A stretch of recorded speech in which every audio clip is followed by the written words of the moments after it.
And the discussion topic will be, is feminism necessary?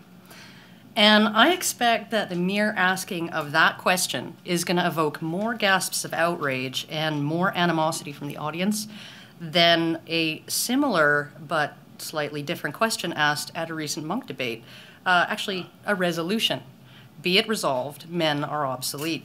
What are the implications of that word when it's applied not to a tool or an appliance or a software program, not even to a set of ideas or a philosophy, but to a demographic of people, human beings designated solely by an accident of birth?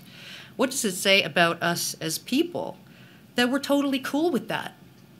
Be it resolved, men are obsolete. You might as well say, men, justify your existence. You know, I'm not going to bore everyone here with the mind-boggling array of statistics that prove that men are not, in fact, obsolete. Anyone can go look at the Census Bureau's labor statistics and observe that it is almost entirely men who keep the lights on, the water running, and the planes from falling out of the sky. Our comfortable, mostly smoothly operating, safe, orderly existence is built and maintained almost entirely by men. Suffice to say that if all men walked off the proverbial job at work and at home for 3 days, we would be 3 years cleaning up the mess. It takes a particular brand of narcissism to be able to sit in a climate-controlled office building or stand on a stage in front of a national audience and declare that a class of people who comprise over 90% of the individuals who build and maintain the whole shebang are candidates for the scrapyard because they're no longer good enough for us.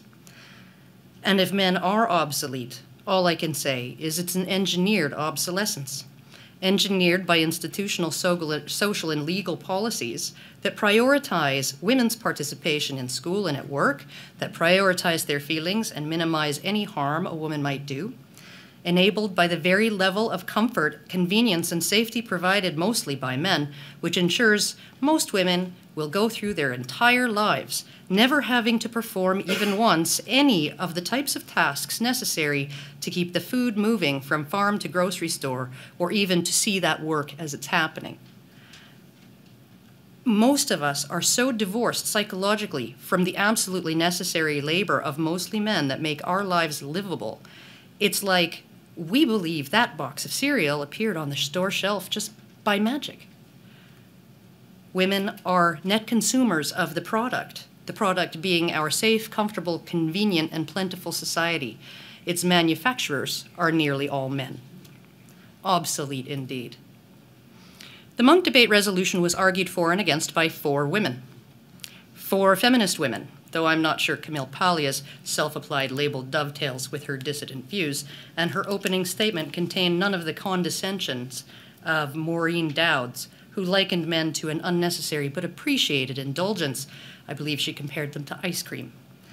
Pallia's speech, mirroring much of what I've said here, should have sealed the debate for her side, if anyone in the audience were capable of wrapping their heads around what life would be like without men. Instead, the women arguing in favor of the resolution managed to convince a lot of people in that audience who had disagreed with the resolution at the outset to change their minds by the end. Not long after, TV Ontario's Steve Paikin did an episode of The Agenda where he assembled a panel of all men, including U of T professor of psychology Jordan Peterson and Cafe's own Adam McPhee, as well as some pro-feminist men, to discuss the implications of the debate and the position of men in society currently and moving into the future. A commenter on the YouTube upload of that episode criticized the host for not having a single woman on the panel. This is where you're at, gentlemen. It is somehow just fine for 4 women whose entire careers have been built on putting a focus on women's needs, lives, status, well-being, health, and experiences to debate the resolution that men are obsolete. It is apparently completely unacceptable that a bunch of men with differing perspectives assemble on a current events show to discuss that debate and the questions it raises regarding men's needs, lives, status, well-being, health, and experiences. Not having a woman on such a panel is somehow unfair. And the sad thing is, the commenter wasn't even a feminist. Indeed, she seemed quite opposed to feminism, but she still deemed it unfair and inappropriate to have an all-male panel talking about men's lives and experiences. You know, it's almost like people in general don't trust men to engage in a conversation about men with other men. They can talk about golf or the traffic or work or the economy, just not about their lives as men.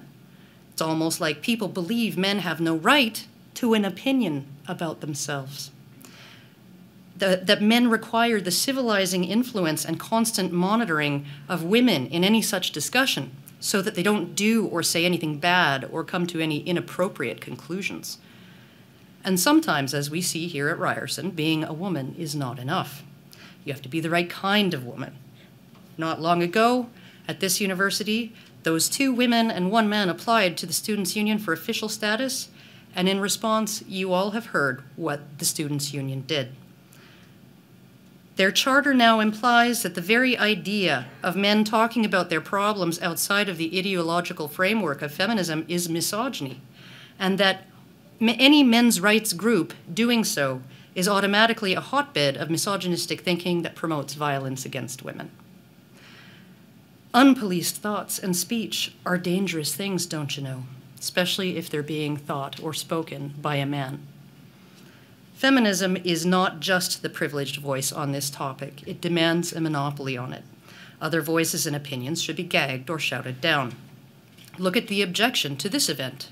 I might be a woman, but I'm not a woman's woman. I'm not a feminist.